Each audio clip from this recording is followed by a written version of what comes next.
up ahead.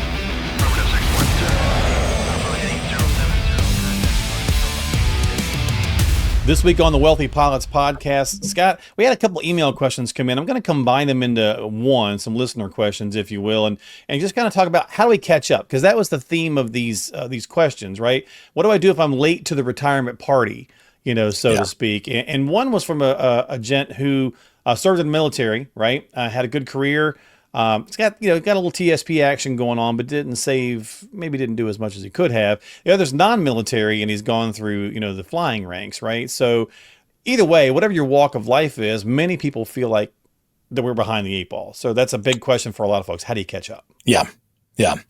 How do you catch up? That is a good question, Mark. And, regardless of what path you've come from, those two paths, I think, they still lead to the airlines, right? But you can come into the airlines with two very different financial backgrounds, right? I mean, and it's interesting, the more of the pilots that you meet and interact with, they are coming from very different paths. I mean, ultimately, all the credentials and qualifications are going to be the same at the end, but some get those right through the military. I mean, you got other guys that, have known it from the time they were a kid. That's what they want to do. And they're going to study, aviation at university where my daughter goes to school. They have an aviation school there, Bowling Green State University. And, you got kids that are majoring in that, and they're coming right out of college and going right into, that career track to get through the ATP training, and then ultimately get hired in at typically a regional and then go to an airline. Then you got people that career transition that, they've done something for a long time, and then they're like, hey,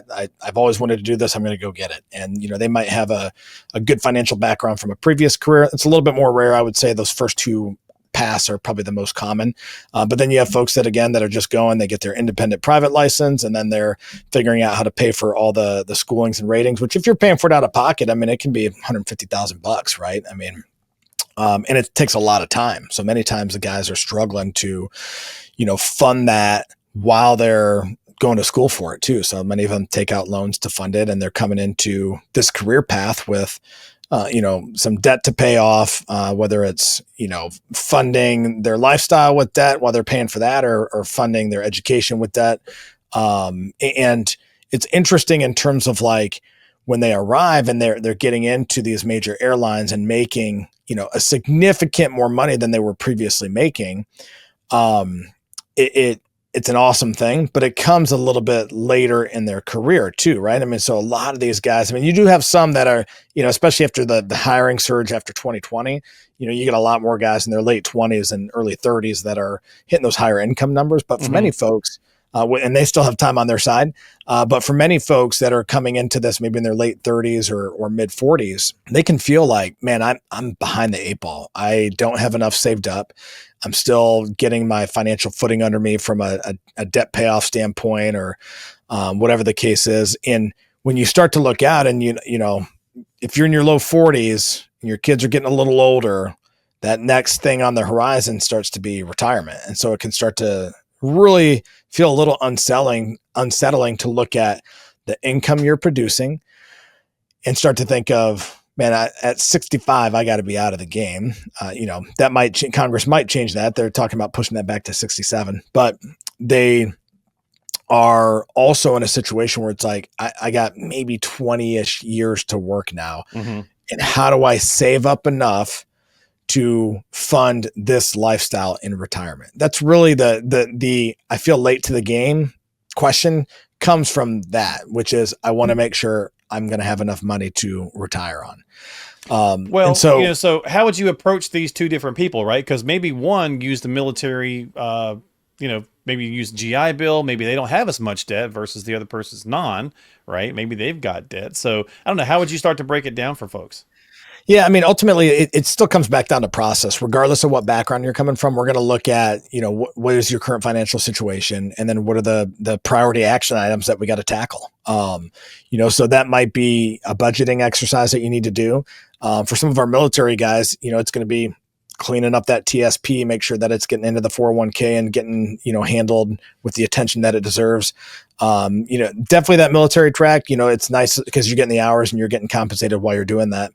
The other part I would tell you is that, what I've seen with a lot of the military guys, their income has kind of gone up and to the right slowly over time, right? I mean, they're in as a second lieutenant, and then they get promoted up. Most of them are getting out if they do a full 20 years as a lieutenant colonel. And then when they switch over to the airlines, it's almost like a little bit of lateraling from a pay standpoint, and then their pay grows on the airline side. So they kind of grow into that over time, where, maybe some of the folks on a non-military track, it really depends what they're coming from. If you're unemployed and taking loans out to fund all your flight training, and then getting into a regional, and then, going from a regional to one of the big boys, so to speak, you're still going to have a little bit of that, but it's going to come at you probably faster, hopefully.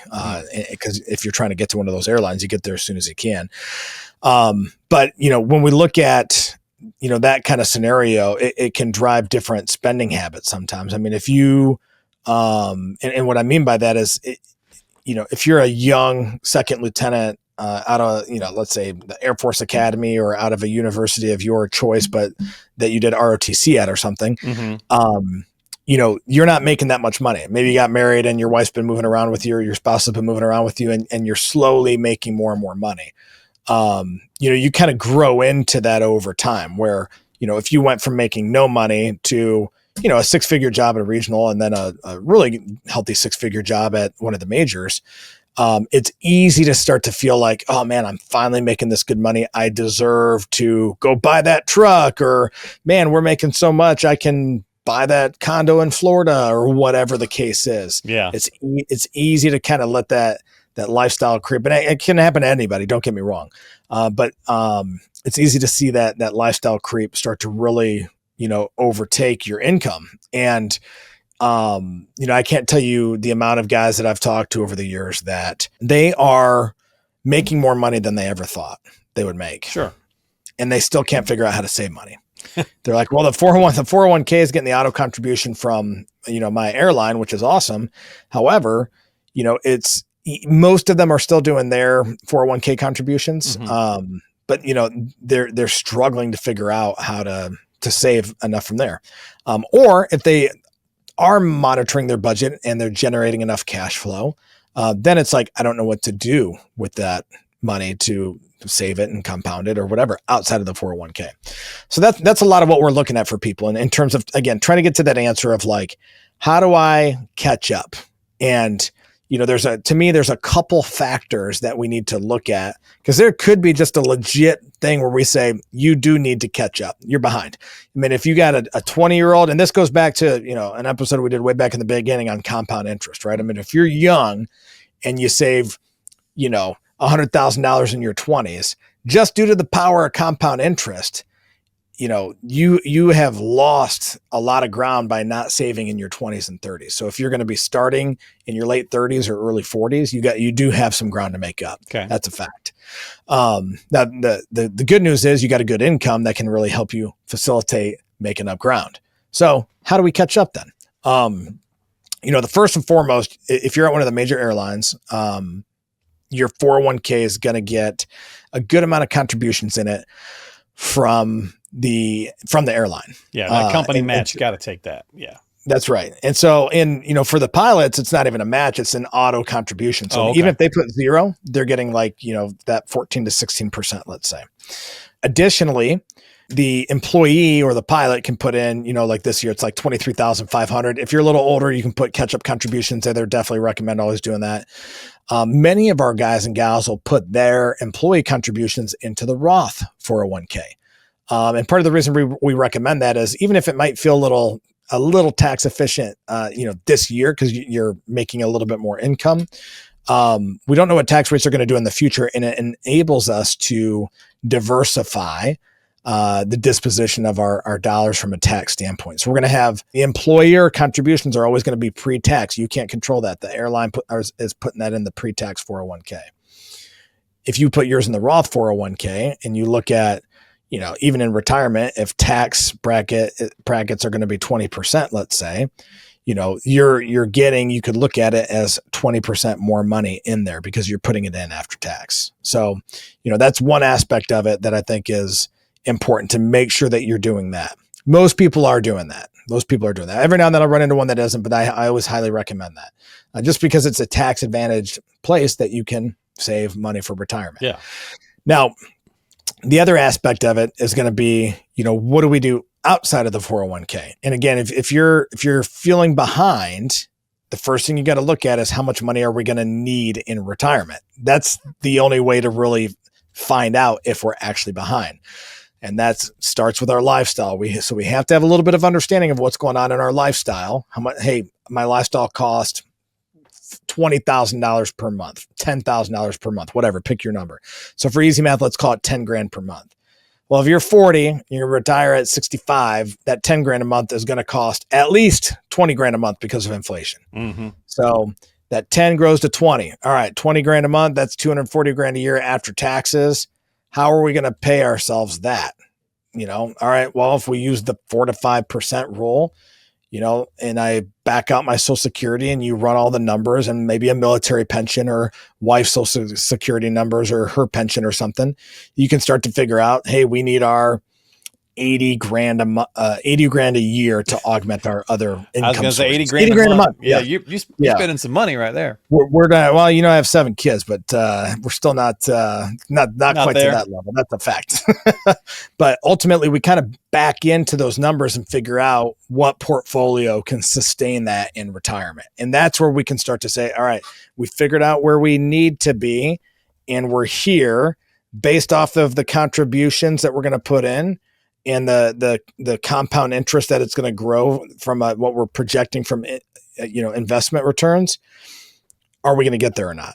That's how we can at least start to determine, are we behind? So let's not just feel behind.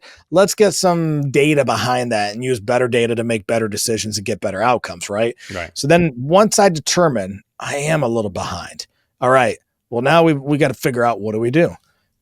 Max the 401k. Make sure the 401k is set up in a way that we can hopefully be getting some of the best returns possible. We have many episodes on this, avoiding things like target date funds, trying to get into some sort of self-directed account where we can get access to maybe some more aggressive managers if I'm willing to take a little bit more investment risk. And again, if I need to catch up, maybe I'm willing to take some more risk. And understanding what that looks like and getting a good plan around that can be, an effective use of 30 minutes of your time. And then next up would be, where do we save outside of the 401k? All right. Outside of the 401k, we're going to be looking at typically some sort of individual or joint brokerage account, as well as most of our folks are doing backdoor Roth IRAs. Most pilots feel like, I make too much money to do a Roth IRA, Scott. You do. There is this other technique that most guys have heard about called the backdoor Roth, and then they start looking into it and lose interest and then don't do it. So probably 80% of the guys that we're bringing in are not doing that. It's low-hanging fruit that we can be saving very tax-advantaged money that's going to grow tax-free forever for you and your spouse. That's something that we should be getting done ASAP. But once we get those items in place, then we also want to reloop, and this is a very important part. If you feel like you're behind, and you're looking at your income and you're looking at the assets you have, one other really common area, Mark, is I will see people underinsured.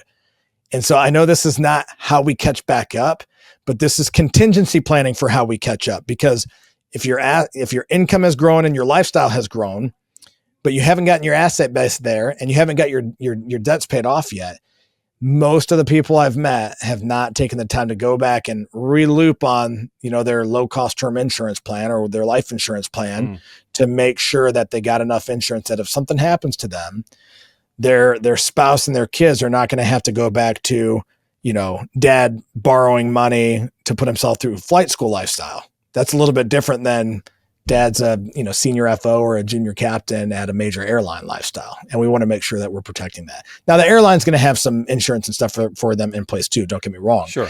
But you just want to look at that and you want to make sure, hey, if I die, I got enough insurance that's also going to catch us up from a retirement planning standpoint. So at the end of the day, you got to have some action steps. You got to have some plans to work your way through. You highlighted a few there. So it's where we just constantly say, get a strategy, right? Get a plan, sit down with somebody, because every situation is different, whether you served in the military, whether you didn't, whether you feel like you're behind or you don't know if you're behind, Scott. I mean, half the time that's the battle for people too. Everyone feels like we're behind, especially in today's lifestyle, right? To me, it comes down to a handful of items that are not really complicated, but there's some back of the napkin math that we can do to at least get us some data. And again, we don't need perfect data because we're not going to make perfect decisions. If we can get some data, we can make some decisions. Right. And the problem is people are generally not taking enough time to get a little data together. So they're just making no decision at all. Yeah. And that procrastination is what is really sabotaging people's progress towards a good plan. Okay. But if we can do some quick back of the napkin math, and then we can determine, hey, we're off track. If we're off track, what are we going to do? We're not just going to quit and die. Well, no, we can go, we can figure out what we got to do to get on track. And so, most of the pilots we're talking to, it's a pretty quick exercise. And a lot of it's going to come down to, making sure we know what numbers are we targeting. Do we have a good target for how much we need income wise? Okay. Then I can figure out what portfolio I need. And then I can figure out what savings and, investment return rate I need to get to that portfolio size based off of where I'm at today. And ultimately, it's gonna come down to looking at a couple of things, and two of the most critical things that I think have to get.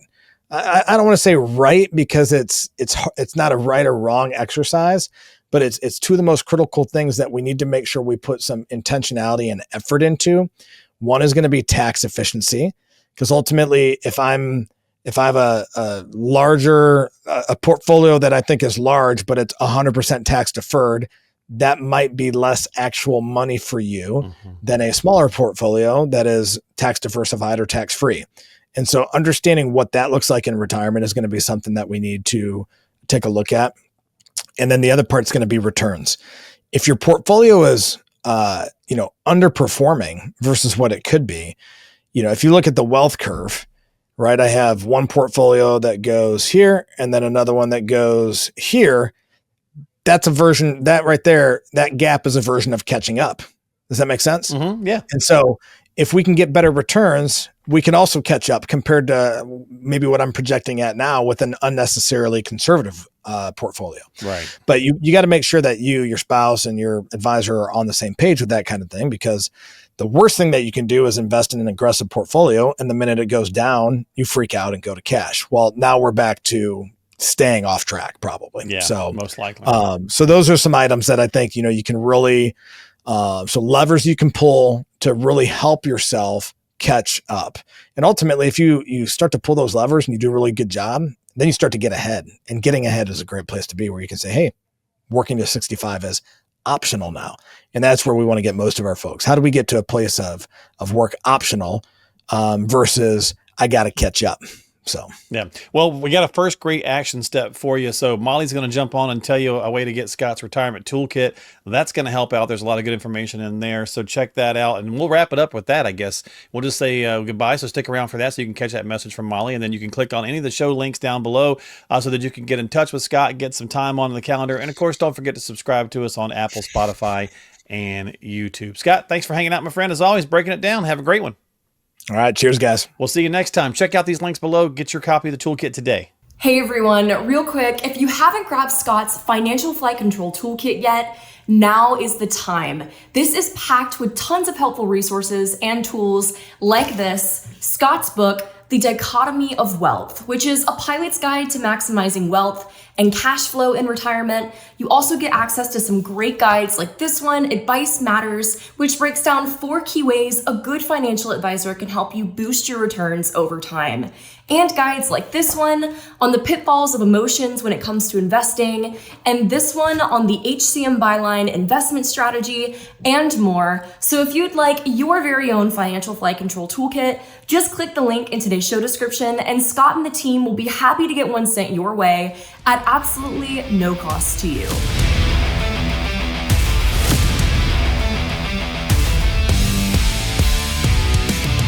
Information is for illustrative purposes only and does not constitute tax, investment, or legal advice. Always consult with a qualified investment, legal, or tax professional before taking any action.